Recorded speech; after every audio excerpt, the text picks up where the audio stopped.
now unmuted.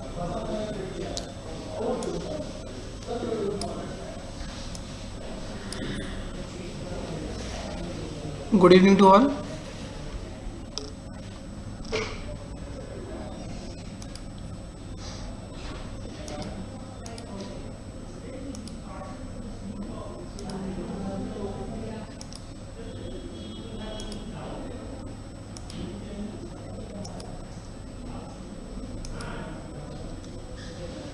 Okay तो last class में हमने 5th क्वेश्चन कंप्लीट किया था. आगे चलते हैं आज. ठीक है, चल क्वेश्चन नंबर 6 देखो, ट्राई करो इसे.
ओके, हुआ solve.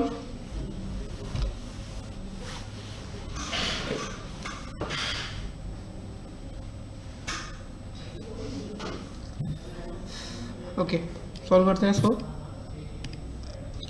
In a row of 34 students W shift 5th after X from the front. तो आप फ्रंट किसी को भी कंसीडर कर सकते हो. फ्रंट आप इधर से अगर लेके चलते हो तो W is 5th after X from the front. 5th after X from the front, correct. इसको आपने क्या कंसीडर किया? फ्रंट कंसीडर कर लिया. And X is 20th from the back. X की ये पोजीशन अगर बैक से 20th है, इसका मतलब यहाँ पर कितने लोग होंगे? 19. टोटल 34 स्टूडेंट्स हैं, 20. तो X के आगे कितने हो जाएंगे? 14 स्टूडेंट्स. ठीक है, क्या पूछा जा रहा है? What is the position of W from the front. तो W की पोजीशन देखो, 14, 15, 16, 17, 18, 19, 20. ठीक है, क्लियर? कोई डाउट किसी को इसमें? अनमोल, चंद्रिका, क्षितिज, रोहन. चलो नेक्स्ट क्वेश्चन देखो. Question number 7.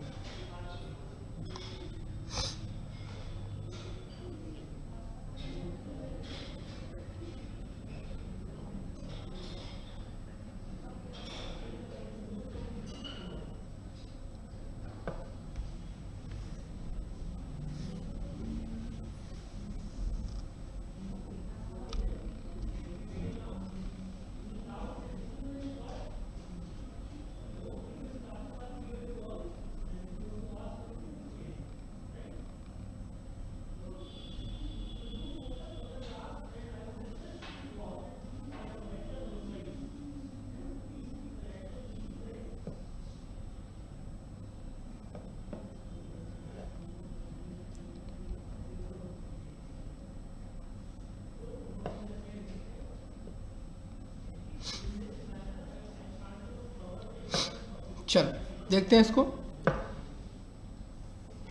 In a vertical row 13 person are sitting. Vertical मतलब इस तरीके से. A is 7th from the beginning. 7th from the beginning मतलब 6 लोग इस तरफ, और इसके पीछे कितने हो जाएंगे?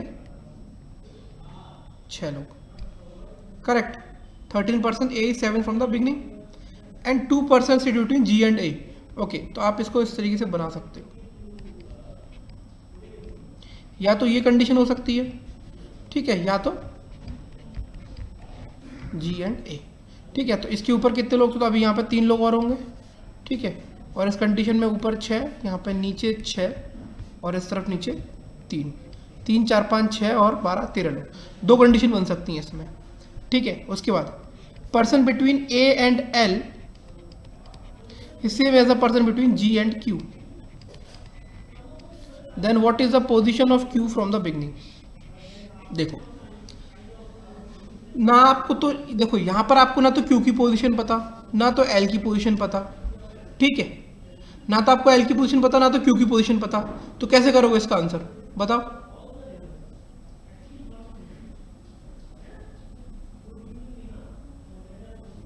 यहां पर अब ऑब्वियस ही बात है कि यहां पर बहुत सारे कंडीशन केस बन सकते हैं। अगर मैं जैसे कि इस वाले केस की बात करूं, इसको अगर आप लेके चलो, यहां पर एक दो तीन लोग हैं और हैं, ठीक है, अब मैं जी और क्यू को यहां पर बिठा देता हूं तो ए और एल यहां भी आ सकते हैं, ए और एल यहां भी आ सकता है, तो इस तरीके से बहुत सारी कंडीशन बन सकती हैं इसमें। जी इक्वल्स टू 4/10 का मतलब 4 भी हो सकता है, 10 भी हो सकता है बिगिनिंग से। या करेक्ट, तो मतलब इसमें काफ़ी सारी कंडीशन बन सकती हैं, तो यहाँ पर कोई भी बाउंडेशन नहीं है किसी तरह की, तो इसका आंसर होगा कैन नॉट बी डिटरमाइंड। ठीक है, समझ में आया क्यों होगा, क्योंकि यहाँ पर कोई बाउंडेशन ही नहीं है किसी चीज़ के ऊपर। सर बोलिए। सर ऐसे टाइप की प्रॉब्लम में जैसे मतलब लास्ट वाला में ना, हम्म क्वेश्चन नंबर 6, हम्म अगर आप मतलब अगर मैं फ्रंट और बैक को भी, हम्म मतलब मैंने क्या किया था, मैंने ऐसे हॉरिजॉन्टल नहीं लिया था, मैंने ऐसे वर्टिकल ले लिया था, फ्रंट बैक, ठीक है। हम्म तो वैसे भी मतलब आपने जैसे इसे हॉरिजॉन्टली किया है ना, हम्म, इसको ही मैंने मतलब वर्टिकली किया है, तो उससे तो कोई फर्क नहीं पड़ता ना। देख लो, नहीं फर्क पड़ेगा वैसे इस पे आंसर का। हाँ मतलब मेरा भी यही हुआ है। आंसर पे फर्क नहीं पड़ेगा, ठीक है। इफ़ यू वांट मैं करके दिखा सकता हूँ यहाँ पर, या आप खुद चेक कर सकते हो।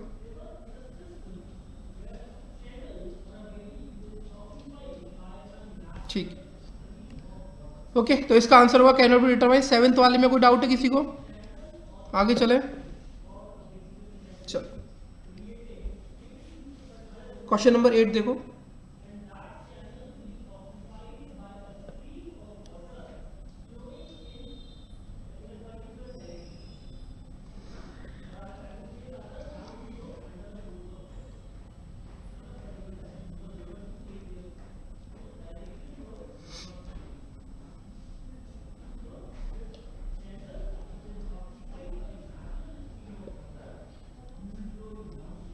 Okay. In a row of children facing north, Rajan is 12th from the right end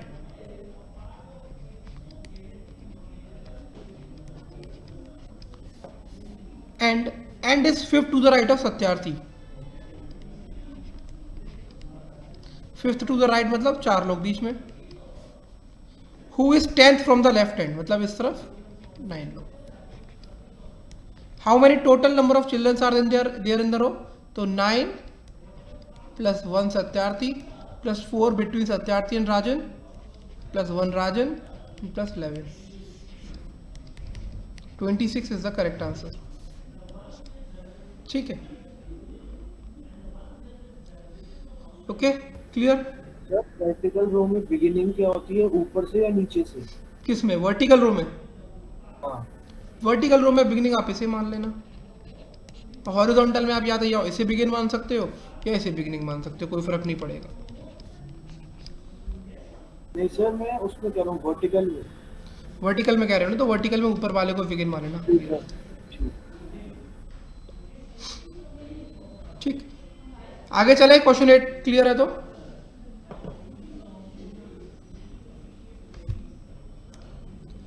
चलिए क्वेश्चन नंबर 9 देखो। ये आपका ऑर्डर टाइप का प्रॉब्लम है, अभी तक रैंकिंग के प्रॉब्लम देख रहे थे, ये आपका ऑर्डर टाइप है, ठीक है।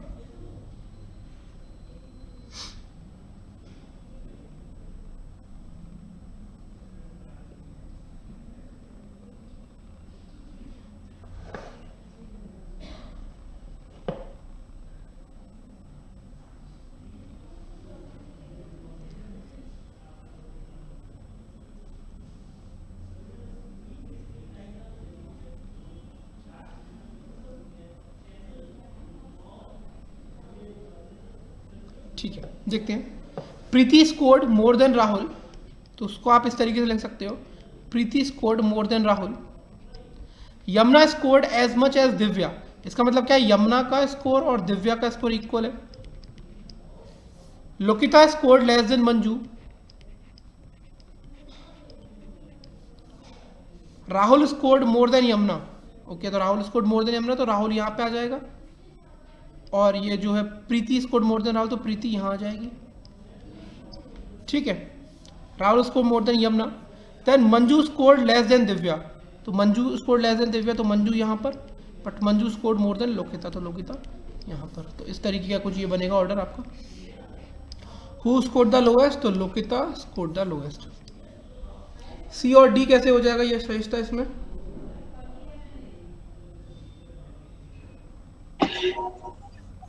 सर इसमें मतलब ये तो नहीं कह रहा ना इमीडिएट लोअर मार्क्स है, या फिर इमीडिएट तो नहीं कह रहा। किससे, कहाँ पर?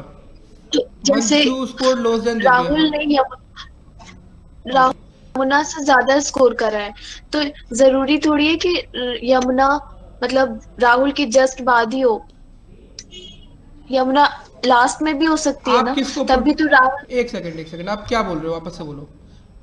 मैं कह रही हूँ राहुल जो है वो यमुना से ज्यादा स्कोर करता है, इसमें बस ये कह रहा है ना ज्यादा स्कोर कर रहा है, ये तो नहीं कह रहा ना कि फौरन ही ज्यादा उसके बाद जस्ट ज्यादा मार्क्स जो है वो राहुल का ही है। फिर आप तो फिर यमुना जो है वो मतलब लास्ट में भी तो हो सकती है ना, तब भी तो राहुल का अगर आप यमुना को राहुल के, चलो यमुना को अगर आप लास्ट में करते हो, ठीक है, चलो आपने यमुना को लास्ट में कर दिया, तो फिर दिव्या का स्कोर, मंजू का स्कोर तो दिव्या से कम है ना, यहाँ पर ये लिखा हुआ है ना clearly, Manju score less than Divya. अच्छा मैंने वो नहीं देखा था। ओके सर, ठीक है, क्लियर? किसी और को कोई डाउट?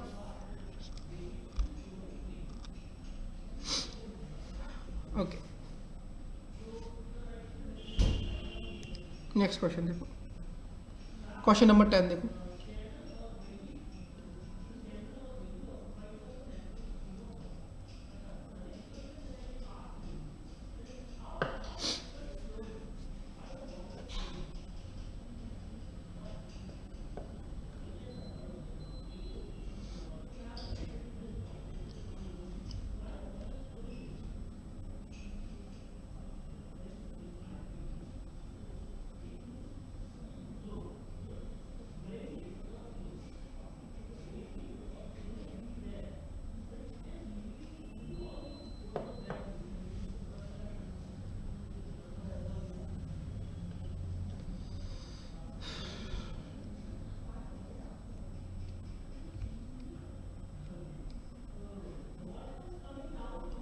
ओके, देखते हैं। In a queue of girls Akanksha is 9th from the left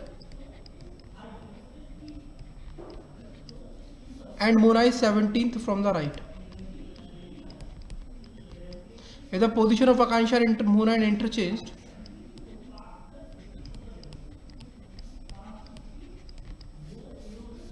the new position of Akansha is 15th from left.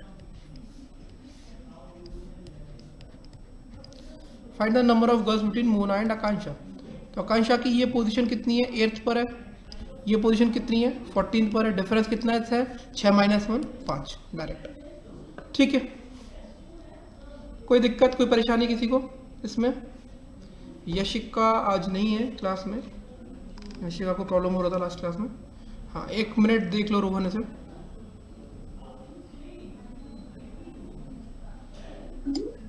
Sir Mona और आकांक्षा के बीच में 3 गर्ल्स नहीं आएंगी? नहीं आएंगी चंद्रिका, बताऊं क्यों? आपने लास्ट क्लास नहीं करी ना अटेंड? सर पर मैंने रिकॉर्डिंग देख लिया था। रिकॉर्डिंग देख लिया था तब भी डाउट है? चलो ठीक है, देखो इसको मैं आपको पहले डिटेल तरीके से बताता हूँ। ठीक है, आप ये देखो आकांक्षा की इस पोजीशन के इस तरफ कितने लोग हैं, 14, इस तरफ कितने, 16, मतलब टोटल लोग कितने हो गए, 31 हो गए। चंद्रिका, ये चीज़ क्लियर है? Yes sir. अब आप मान लो इन दोनों के बीच में x लोग हैं, ठीक है, तो ये जो टोटल लाइन है इसमें 31 लोग बैठे हैं, तो मैं 31 को देखो किसके इक्वेट कर सकता हूँ, देखो ये 8 लोग प्लस एक आकांक्षा और मोना के बीच में x लोग, एक मोना की पोजीशन और मोना के राइट में 16 लोग, ये टोटल स्ट्रेंथ किसके बराबर है? 31 के बराबर है। तो यहाँ पर आप इसे ऐड करोगे तो क्या आएगा? 9, 10, 16, 16 और 10, 26, तो 31 माइनस 26 इक्वल्स टू 5। ठीक है, डिटेल से करोगे तो भी ऐसा। ये जो मैंने शॉर्ट बताया ये आपने शायद लास्ट क्लास में देखा होगा चंद्रिका, इसके ऊपर मैंने फोकस भी किया था काफ़ी। देखो आकांक्षा की ये वाली जो पोजीशन है ना, ये लेफ्ट से 8th पे है और ये वाली पोजीशन 14 से। इसका मतलब आकांक्षा कि इस वाली पोजीशन में 6 पोजीशन का फर्क है। करेक्ट, इसका मतलब और मोना यहाँ से उठ के यहाँ पर आ गई, तो ऑब्वियस ही बात है ये पोजीशन भी काउंट हो गई। लेकिन हमें इन दोनों के बीच में निकाल लेना, तो यहाँ पर 5 लोग हो जाएंगे। अब देखो तभी तो 6 पोजीशंस का फर्क आया आकांक्षा की पुरानी और नई पोजीशन में। क्लियर है अभी? रोहन क्लियर है? चल क्वेश्चन नंबर 11 ट्राई करो।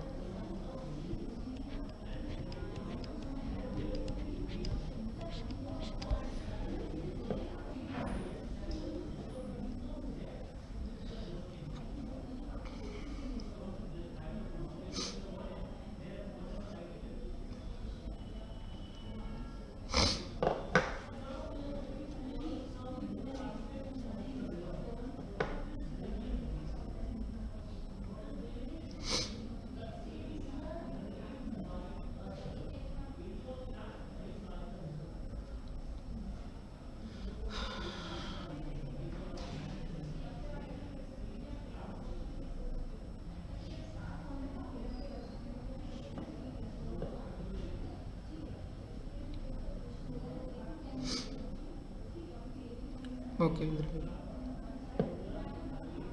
ठीक, चलो। In a row Rohan is 10th from the left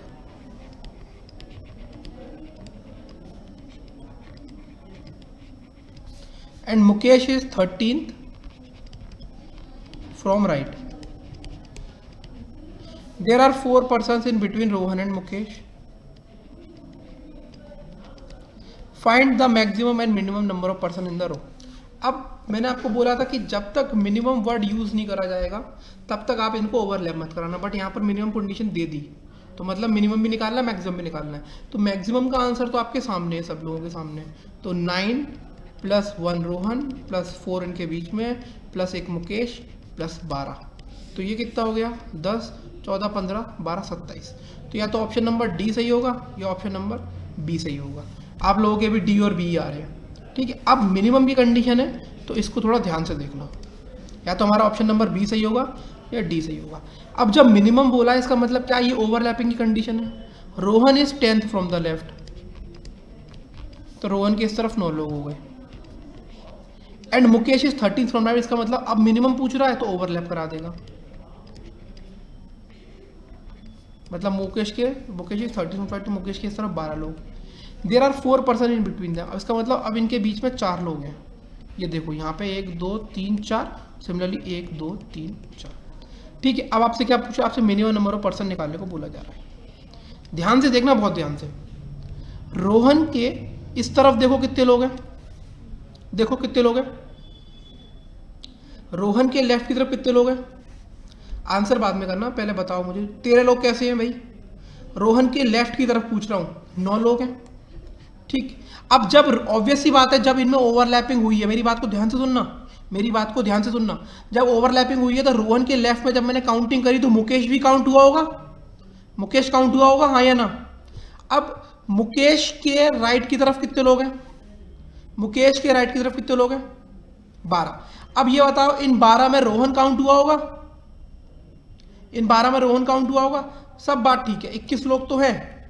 लेकिन जब रोहन के इस तरफ से काउंट किया और मुकेश के इस तरफ से काउंट किया तो ये 1 2 3 4 लोग 2 बार काउंट हुए या नहीं हुए? ये जो इनके बीच में बैठे थे 2 बार काउंट हुए, तो इसलिए 21 में से 4 माइनस करोगे तो 17 आंसर आएगा मिनिमम कंडीशन का। समझ में आया?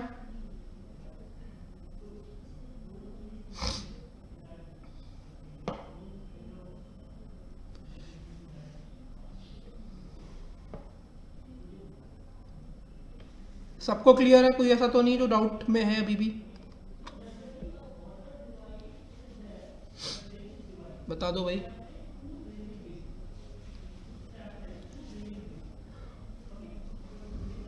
चलो नेक्स्ट क्वेश्चन देखो, क्वेश्चन नंबर 12 देखो, ट्राई करो इसे।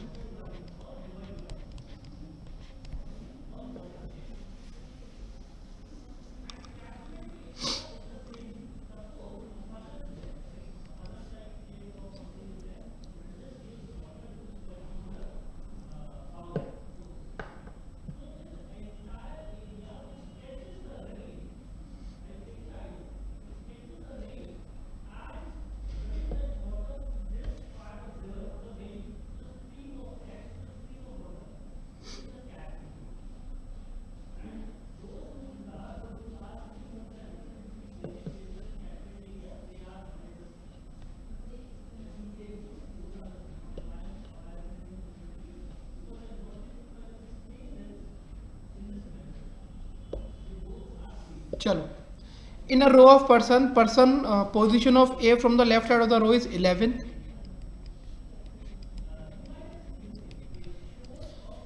and B from the right side of the row is 19th. If C is sitting just in the middle of A and B and position of C from A is 7th, मतलब 6 लोग, position of C from A is 7th का मतलब क्या, 6 लोग बीच में, और सी ए और B के जस्ट बीच में बैठा तो इसके बीच में भी 6 लोग होंगे, तो टोटल नंबर ऑफ पर्सन आराम से फाइंड कर सकते हो। 10 प्लस एक पोजीशन ए की, 6 लोग बीच में, एक पोजीशन सी की, 6 लोग बीच में, एक पोजीशन बी की, 18 लोग बी के राइट में। तो 10 प्लस 6 16, 6 22 और 40 40 प्लस एक ए बी और सी। क्लियर सब लोगों को ये चीज?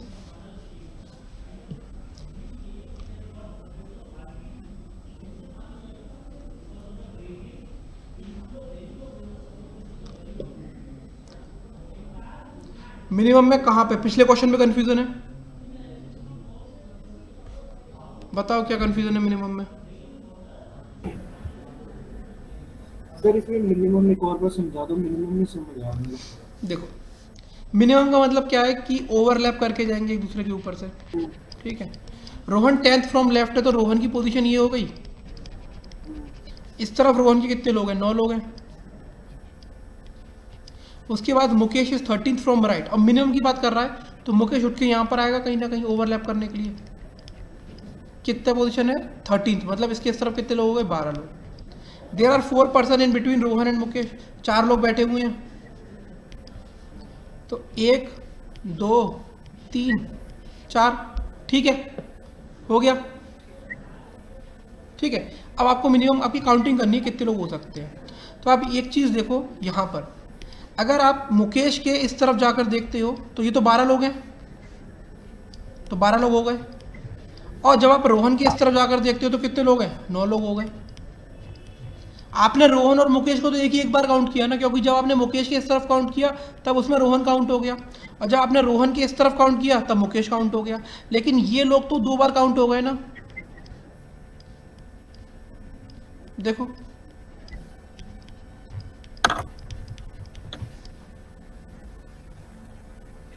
सर मैं इसको थोड़ा दूसरी तरीके से समझ रहा था, मैं इसको ऐसे कर रहा था कि 4 हाथ 2 बार काउंट होंगे, मैं इसको ऐसे कर रहा था कि 9 में से 4 माइनस कर दिया, फिर 12 में से 4 माइनस कर दिया और एंड में 4 प्लस कर दिया, तब भी 17 ही आएगा। तो वही कर रहे हो आप, करके रहे हो, तो वही चीज़ है। देखो नंबरों का खेल है, आप कैसे समझ रहे हो कैसे कर रहे हो ज़्यादा फर्क नहीं है। नंबर्स में आपने क्या किया, आपने पहले 4 4 घटाया, बाद में एक बार 4 ऐड किया, ठीक है, तो बात वही हो गई, ठीक है।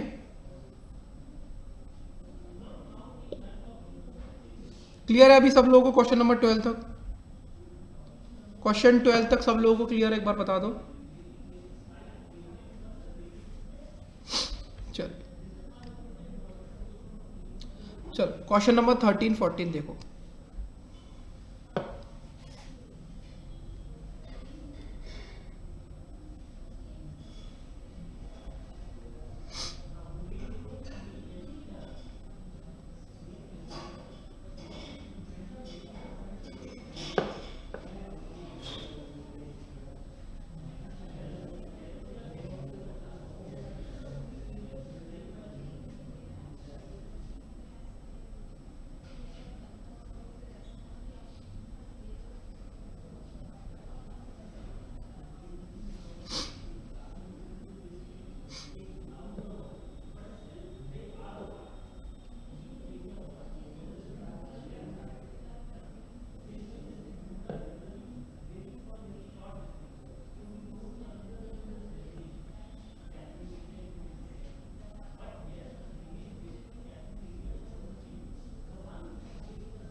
ओके देखते हैं question. Among A B C D B is heavier than A.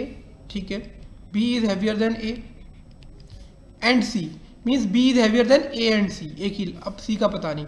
But C is taller than him, इसका मतलब सी इज टॉलर देन कौन? बी. अब ये यहाँ पर दो पैरामीटर्स हैं, एक आपका हाइट का पैरामीटर है और एक आपके वेट का पैरामीटर है. ठीक है, तो एक बार वापस से देखते हैं. B is heavier than A and C but C is taller than him. Okay, D is not tall as C, इसका मतलब क्या है? D is not tall as C, इसका मतलब क्या है? C is taller than D. Correct. While A is the shortest, A shortest है तो ए लास्ट में आएगा और सी बी से भी लंबा है, डी से भी लंबा है, इसका मतलब सी यहाँ पर और बी और डी आपके यहाँ पर कहीं बीच में आ जाएंगे. ठीक है, उसके बाद C is not as heavy as A. C A के बराबर हैवी नहीं है, इसका मतलब सी ए से कम हैवी है. Yes, C is not as heavy as A का मतलब क्या है? सी ए से कम हैवी है. D is heavier than B but shorter than him, इसका मतलब क्या है? डी बी से भारी है लेकिन उससे छोटा है. ठीक है, तो ये बना आपका हाइट का अरेंजमेंट, ये बना आपका वेट का अरेंजमेंट. क्लियर है यहां तक? एक बार देख लो इसे.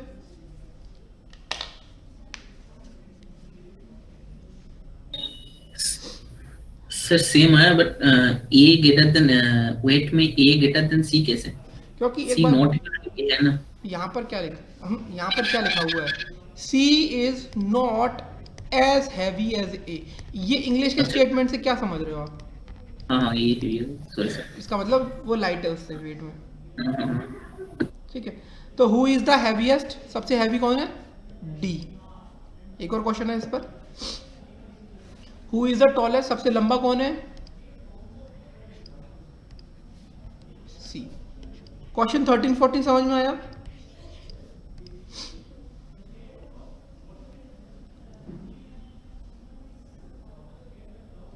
ओके ठीक है, ध्यान से देखो. Among A B C and D B is heavier than A. B is heavier than A का मतलब बी ए से भारी है एंड सी मतलब बी ए से भी भारी है, सी से भी भारी है. But C is taller than him, लेकिन सी बी से टॉलर है. हमारे पास दो पैरामीटर है, एक हाइट पैरामीटर है और एक वेट पैरामीटर है. D is not tall as C, इसका मतलब क्या हुआ? D is not tall as C का मतलब क्या है? डी सी से छोटा है.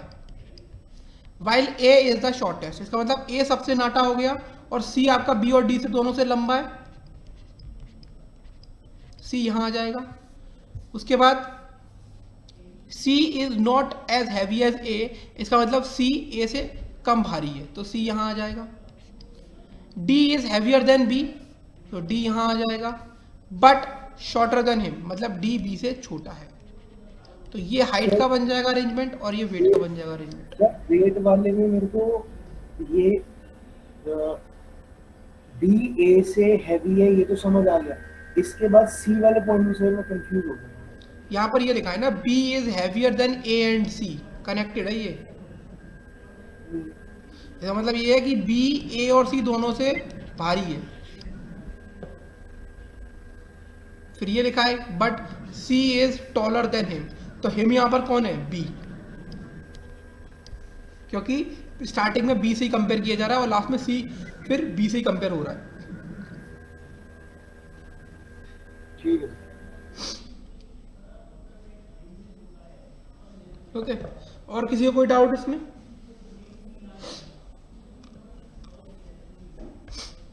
चल क्वेश्चन नंबर 15 to 17 देखो, ट्राई करो इसे.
चलो सॉल्व करते हैं इसको। Study the following information carefully and answer the question given below. P, Q, R, S, T and V are 6 students studying in a class. Each of them has a different height and weight. Again there is a parameter height and there is another parameter which is weight.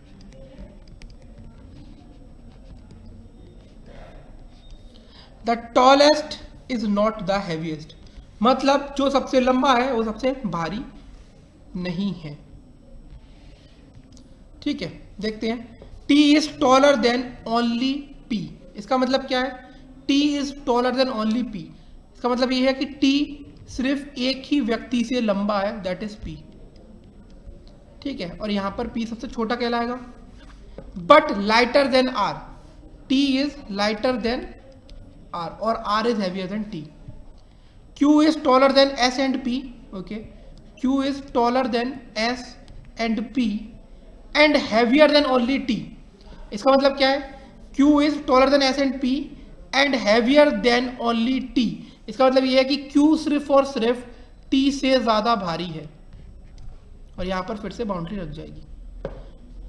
P is lighter than only S। इसका मतलब ये है कि P सिर्फ और सिर्फ एक ही व्यक्ति से छोटा है। P is lighter than only S। तो यहां पर भी बाउंड्री लग जाएगी। अब बीच में दो लोग आएंगे यहां पर। ठीक है, चलो। T is heavier then V। तो देखो T is heavier then V का मतलब क्या हो जाएगा? Okay, T is heavier then V। एक सेकेंड, ये गड़बड़ है यहां पर। Q is taller then S and P and heavier than only T। Okay, T is heavier then V, ये कहां से आ गई लाइन फिर से? Just a second. T is taller then only P, okay, but lighter than, okay, T is lighter than R। इसका मतलब okay, T is taller then only P, मतलब T सिर्फ और सिर्फ P से लंबा है, but lighter than R। T is lighter than R means R is heavier than T। Q is taller then S and P, Q is taller then S and P and heavier than only T। इसका मतलब क्या है? Q is heavier then only T। Okay, Q is heavier then only T and V। I miss this, ये line मैंने miss कर दी यहाँ पर, sorry.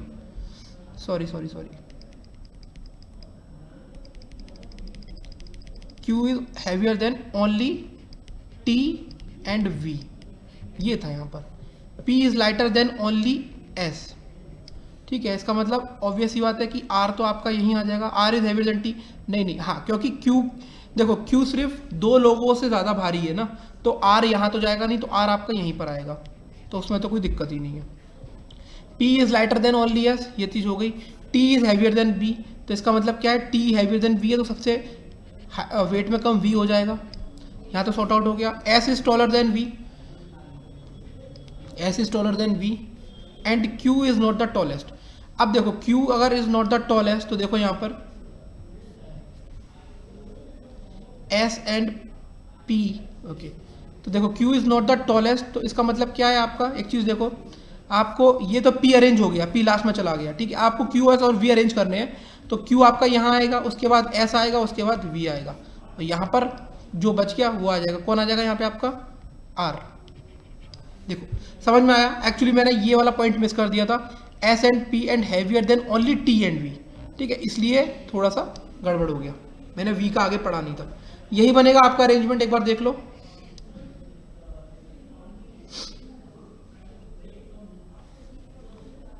How many of them are heavier than T? R starting में कैसे, किधर? अनमोल,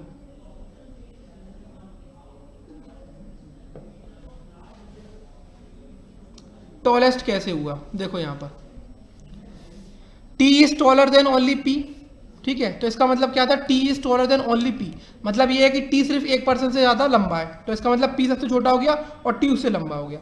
उसके बाद देखो Q is taller then S and P, देखो ध्यान से यहाँ पर Q is taller then S and P, okay. उसके बाद ये लिखा है S is taller then V, S is taller then V, इसका मतलब v यहां पर आएगा।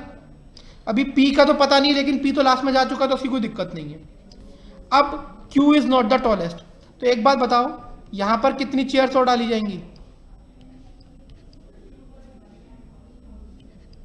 ठीक है, अब q अगर यहां पे नहीं आ सकता तो q तो ऑलरेडी दो लोगों से लंबा है और इनकी पोजीशन तो फिक्स हो गई, तो s और v यहां चले जाएंगे, q यहां आ जाएगा, जो बच गया वो r यहां आ जाएगा। ठीक है, अभी क्लियर हुआ सब लोगों को?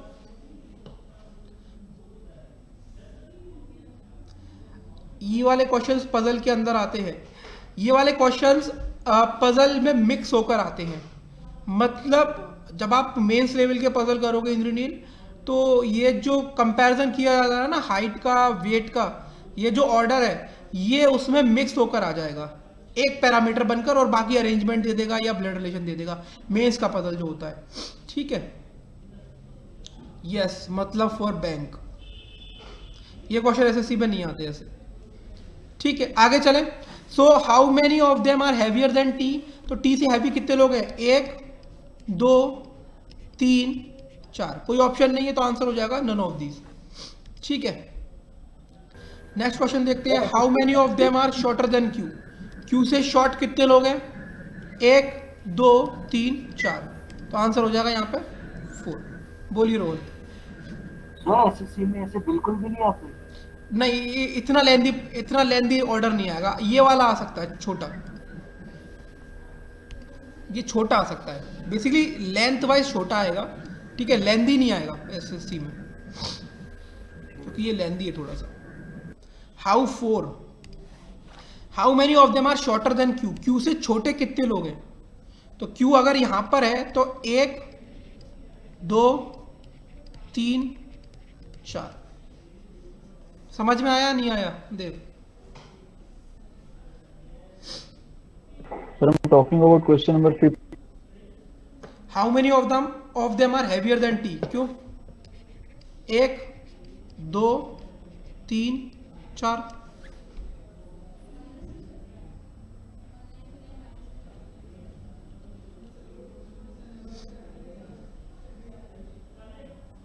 क्या दिक्कत है इसमें? सर आप वेट का अरेंजमेंट थोड़ा समझाएंगे? वापस से देख लो क्वेश्चन। Study the following information carefully and answer the questions given below. P, Q, R, S, T and V are 6 students studying in a class. Each of them has a different height and weight. तो यहाँ पर height और यहाँ पर weight parameter.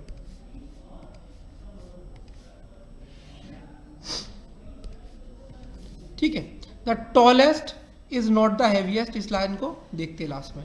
T is taller than only P, इस line का मतलब क्या है? T is taller than only P, पूरा ही करना पड़ेगा क्योंकि वो मिक्स क्वेश्चन है। ठीक है, T is taller than only P का मतलब क्या है? Weight is needed but question is mix ना, तो मैं कैसे निकाल सकता हूं उसमें से? ठीक है, T is taller than only P, इसका मतलब क्या है कि T सिर्फ और सिर्फ एक ही कैंडिडेट से ज्यादा लंबा है, इसका मतलब P सबसे छोटा हो गया, correct. But lighter than R, इसका मतलब क्या है? T is lighter than R। ठीक है, Q is taller than S and P, Q is taller than S and P and heavier than only T and V, इसका मतलब क्या है? Q is taller than S and P and heavier than only T and V। जब only word लगता है इसका मतलब क्या है? Q सिर्फ दो लोगों से ज्यादा भारी है, इसका मतलब ये होगा कि Q के पीछे यहां पर दो लोग आ सकते हैं सिर्फ, और इनमें से दो कौन होंगे? T या V में से। सिमिलरली आगे कितने लोग आएंगे? 3 लोग। अभी क्लियर हुआ यहां तक? पहले ये बताओ, यहां तक क्लियर हुआ? उसके बाद देखते हैं, P is lighter than only S, इसका मतलब क्या है? P सिर्फ और सिर्फ S से ही वेट में कम है, P is lighter than only S। Clear ये पॉइंट?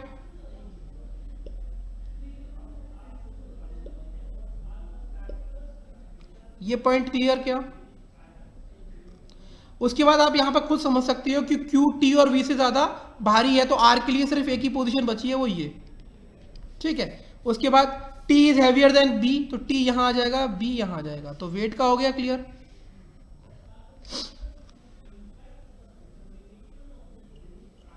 वेट का क्लियर हुआ अभी।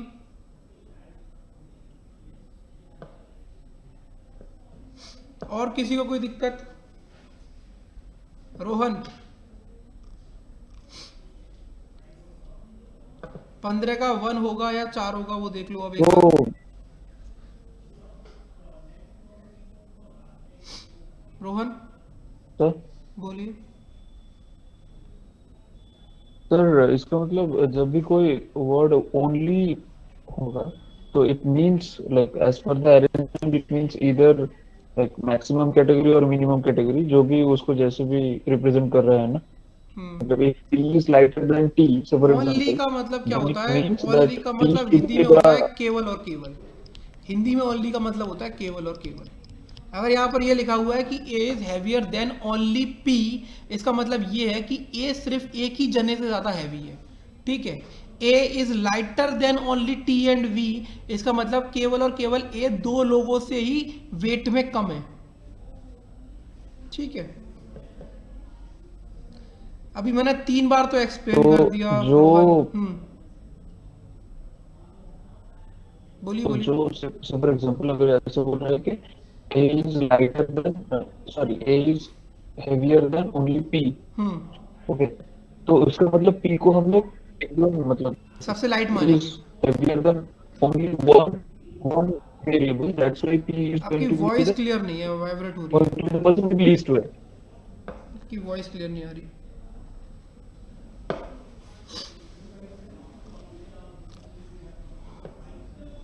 रोहन देख के बताओ क्या दिक्कत है इसमें, because I have already explain this 3 times and still अगर आपको डाउट हो रहा है तो। जैसे डाउट नहीं समझ आ गया, लेकिन वो ये लेंदी है तो थोड़ा सा एक बार पूरा दोबारा देखना है। ठीक है, ठीक है। ओके देव बोलो।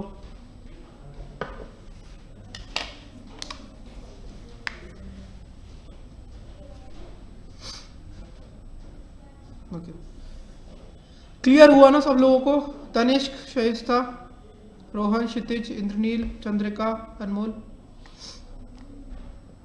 चल चलो, who among them is the tallest? सबसे टॉल यहां पर कौन था? सबसे टॉल कौन था यहां पर? आर था सबसे टॉल। चलो क्वेश्चन नंबर 18 to 20 ट्राई करो, देखो इसे।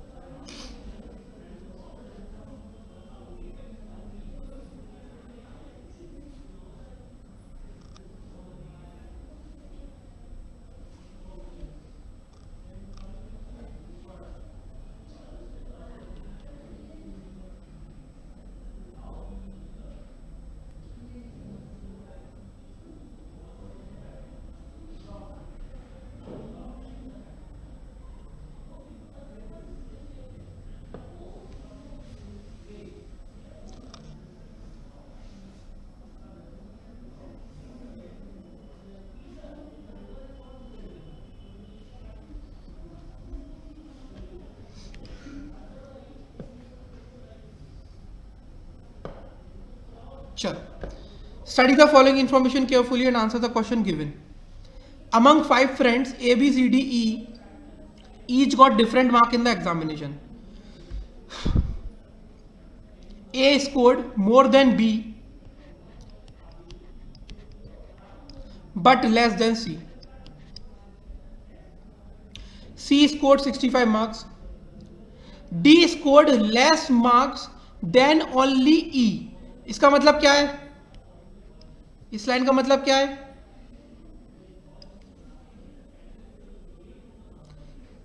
करेक्ट।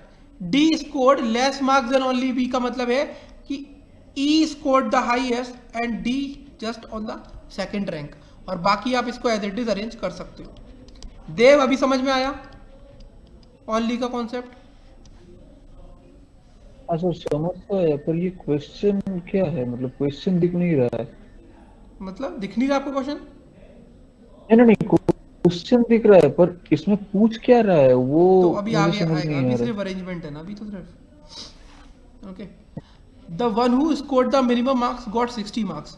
तो सबसे कम किसका स्कोर है? बी का, तो इसके 60 मार्क्स हैं। And the one who scored the highest scored 80 marks. तो ई का स्कोर कितना है?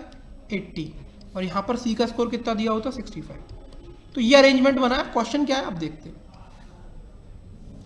Who scored the second highest marks? D.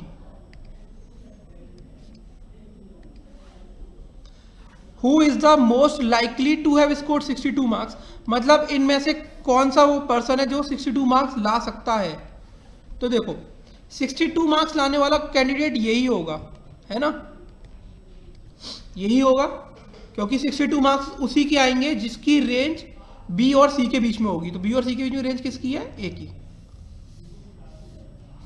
समझ में आया? क्वेश्चन नंबर 19 समझ में आया? चल next question. Who scored the lowest marks. सबसे कम मार्क्स किसके हैं? किसकी? आपके बी के। ठीक है, तो ये इसका करेक्ट आंसर था। ठीक है, क्लियर है? क्वेश्चन खोलना एक बार।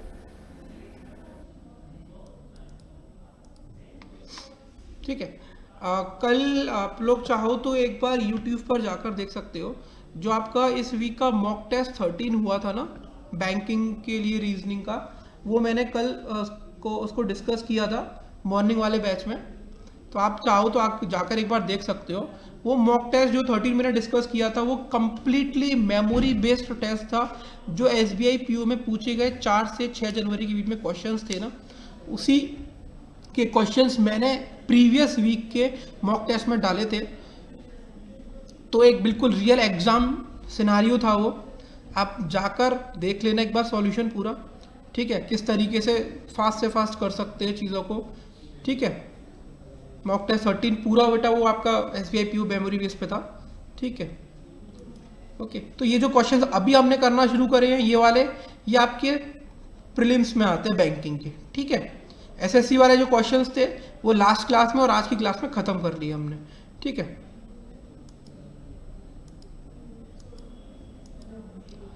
ठीक है, चलो ये वाला क्वेश्चन और देख लो, या फिर नेक्स्ट क्लास में करें? नेक्स्ट क्लास में करें कि अभी करना है? चलो ठीक है, तो फिर नेक्स्ट क्लास में करेंगे आगे फर्दर इसके। ठीक है, बाकी कोई डाउट हो, किसी को कोई क्वेरी है तो पूछ लो अभी। तो स्क्रीनशॉट ले लो, जिसको करना है वो स्क्रीनशॉट ले लो। ठीक है, कोई डाउट, कोई क्वेरी किसी भी तरह का, कोई समस्या? इंद्रनील, PPT वगैरह टाइम पे मिल रही है आपको?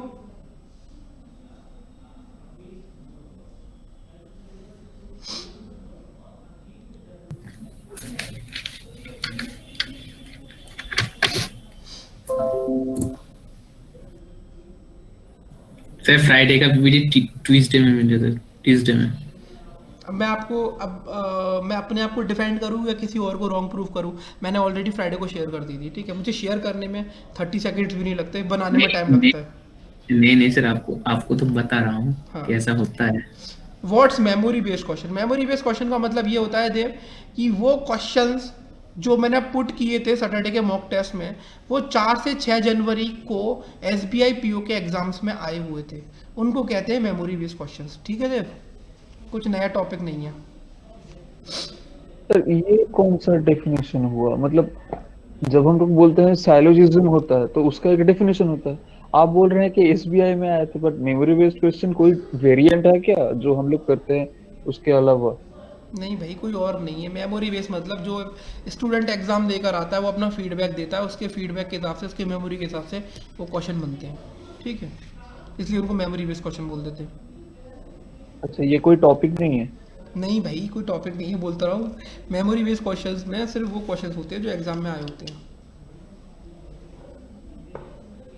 ठीक है, तो आपको टेंशन लेने की जरूरत नहीं है, ऐसा कुछ होता तो हम आपको पढ़ाते ना वो चीज़। ठीक है, बाकी कंटिन्यू करेंगे नेक्स्ट क्लास में। ठीक है, तब तक की बाय बाय, टेक केयर, मिलते हैं फिर, है ना। You are now muted.